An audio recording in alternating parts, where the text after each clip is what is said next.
Hey, welcome back to the 5-Star Life Show. I'm Coach Seth and I'm joined with my co-host, Coach Mia. We've got another great show for you coming at you. We're gonna hit several different things in this segment because there's a lot going on at 5-Star Life and there's a lot going on in your world. And what we wanna do is, in a previous show, we had Coach Kate who joined us and talked about everything we're doing this summer at Summit, our 300-acre campus. We're gonna have like up to 900 kids a week on campus, which is so exciting for us because, just about a little over 6 years ago, we acquired this incredible asset, and the vision was truly to create this platform where kids could, get all of the skills, all the social, emotional, and mindset skills poured into them, and then couple that with a physical hard skill, right? The skill of archery or equine or nature and science, you name it. We wanted to give kids all of these different options because if you haven't noticed, kids are glued to screens today. And so few kids latch onto anything in particular and run with it, right? And we know, in child development psychology, we know the earlier kids can latch onto something and figure out their why, it's what creates the spark. It's what creates the motivation to do school, to do relationships, to develop themselves. And so that's what Summit, our 300-acre campus, is all about. It's about creating that spark to see what's going to make them come alive and then allowing them to run with that thing and take it as far as they can. But part of it is our unique curriculum or programming. Can you share a little bit about that? Sure. So, whether it's archery or equine or basketball or sports or nature, you name it, it all, the thing that ties it all together truly is our curriculum. And research breaks this down very profoundly, but very simply. At the core of a person's success or failure is an operating system. That operating system, just like the computer you're watching this on, or the operating system of the radio station, or the phone you're listening to this on, it makes the function robust or not work. It's the operating system. Well, we all have an operating system. We call it a mindset. And so every single activity and skill we're developing is tied to one of our mindsets we're teaching kids. So it's not just kids frolicking around in the summer at camp having fun. Yes, they're gonna have fun. It's gonna be great getting them outdoors. That is therapeutic in and of itself. But you mix that by talking about, their identity and their thought life. What you think about, you bring about. And the relational management. How do you manage your own emotions? How do you manage how your emotions impact other people? Are you aware of how you have a vibe you carry everywhere you go that attracts people to you or pushes them away?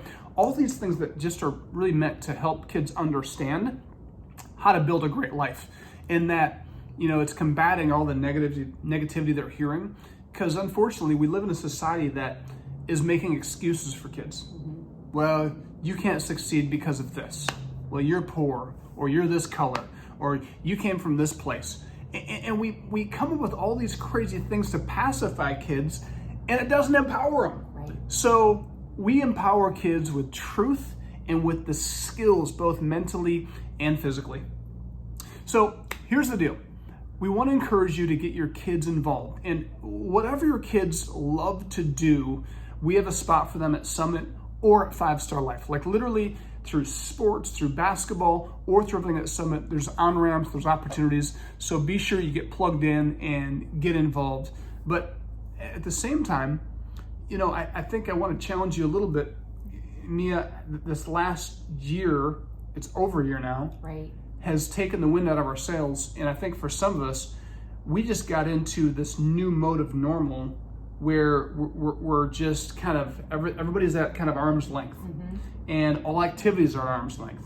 And, there's a point in time, I think, and I've talked to a lot of parents about this, that we as parents have to, yes, we have to be responsible and be safe, but there's a point in time where we have to make sure we're not teaching our kids more ways to be afraid.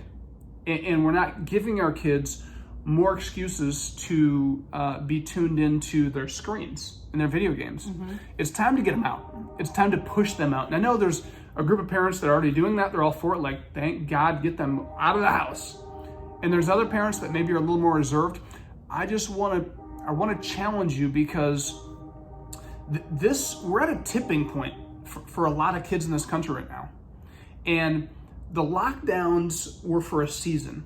And there's a point that's coming that as parents, we will be the ones that we're actually the ones that are in charge of the lockdown, right? Yeah, right. And every parent's got to make their own decisions. But what I don't want for my kids is to be the person that holds them back from their development simply because of all of the fear out there. I'm not saying it's not real, but I think everybody can agree that there is, if you don't turn the news off once in a while, you can be bombarded with bad news and where you don't even want to go outside. Right. And there's got to be a balance in there. And we're doing things according to CDC guidelines. We're doing things the right way. So when you're doing things the right way, I think the bigger question is the risk you're taking to not get them involved in things like this bigger than the risk of whatever could happen with the virus? And that's just my personal challenge. Everybody's got to make their own decisions. But man, the reports I read, the kids I interact with, the families I interact with, kids are withering away. And I think we've got to push them out there and get them back into a groove. Well, I think you said it in the last segment about rebuilding. We're going on almost a year, by summer it'll be almost a year and a half that kids have been, and some of them in isolation. They haven't been with their friends. They haven't been able to participate in activities, and things are, opening up, and we're safe. And it is a great opportunity to start rebuilding relationships and friendships, and teach your kid, get your kids to learn a skill. We've got some cool stuff going on out there. Yeah, and you may have to really nudge and push, because I've watched my own kids, like they've gotten pretty comfortable at home. Oh, it's nice to be on the sofa. They've got pretty comfortable, and so a little push, a little nudge. I'm that parent. And this is my parenting style. Me and my wife both, we push our kids into things.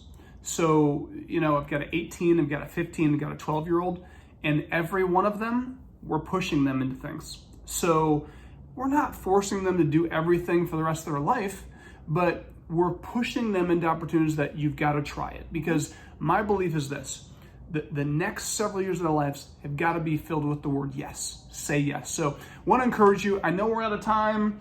Tune in April 22nd, 23rd to our Radiothon. Thank you so much for tuning in. And we have so many opportunities for you to nudge your kids into the rebuild of their life. Go to our website, 5starlife.org, and you'll find all the information.